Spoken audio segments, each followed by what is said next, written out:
You have heard that it was said, an eye for an eye and a tooth for a tooth. But I say to you, do not resist an evildoer. But if anyone strikes you on the right cheek, turn the other also. And if anyone wants to sue you and take your coat, give your cloak as well. And if anyone forces you to go 1 mile, go also the 2nd mile. Give to everyone who begs from you, and do not refuse anyone who wants to borrow from you. You have heard that it was said, you shall love your neighbour and hate your enemy. But I say to you, love your enemies and pray for those who persecute you, so that you may be children of your Father in heaven. For he makes his sun rise on the evil and on the good, and sends rain on the righteous and on the unrighteous.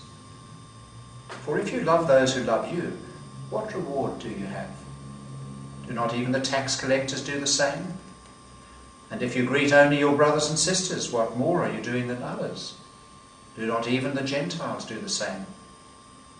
Be perfect, therefore, as your heavenly Father is perfect.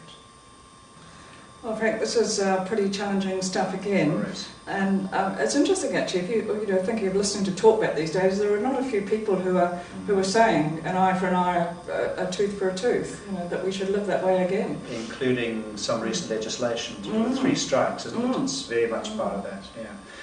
Actually, this is one of my favourite passages, these first few verses about turning the other cheek, giving your cloak and going the extra mile, because in a way I suppose I've lived some of it, and it takes me back into the mid-80s when I was living in South Africa, and I came across Walter Wink's work and his explanation of this. So often these passages have been used about almost battered wife syndrome. You've got to put up with it, turn the other cheek. Sort of wimpish, isn't it? Indeed. Yeah. But it's not that at all. If you look at it more carefully.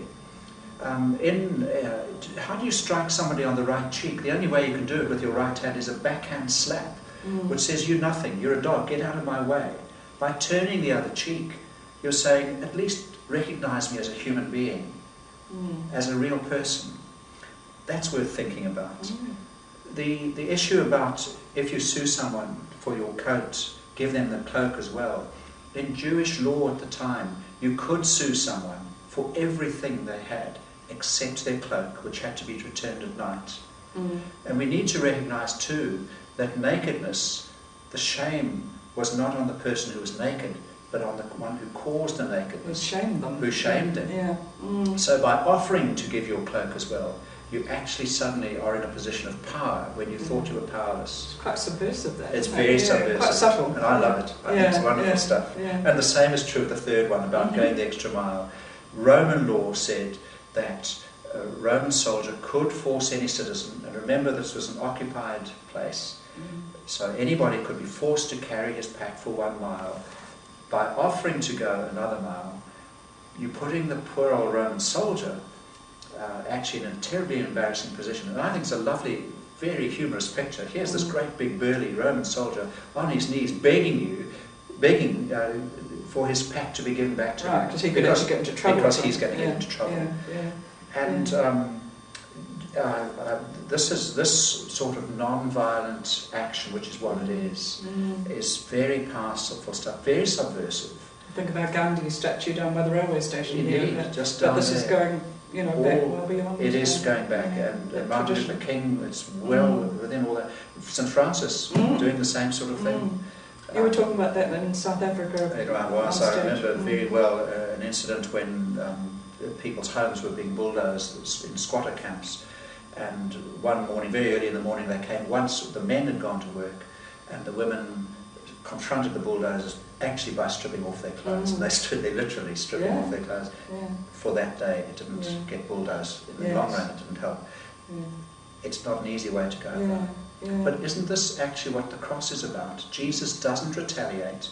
He absorbs the evil, and he actually shows the person or the people doing the evil, doing the damage, what they are like. Yeah, and it's another way too. I think always we can get a bit hung up on that be perfect at the end, and we think again we're the goal. But it's actually this whole sense of fulfilment, and Jesus showing the way to that new way of living, and that, Yes. that fulfilment and And completion.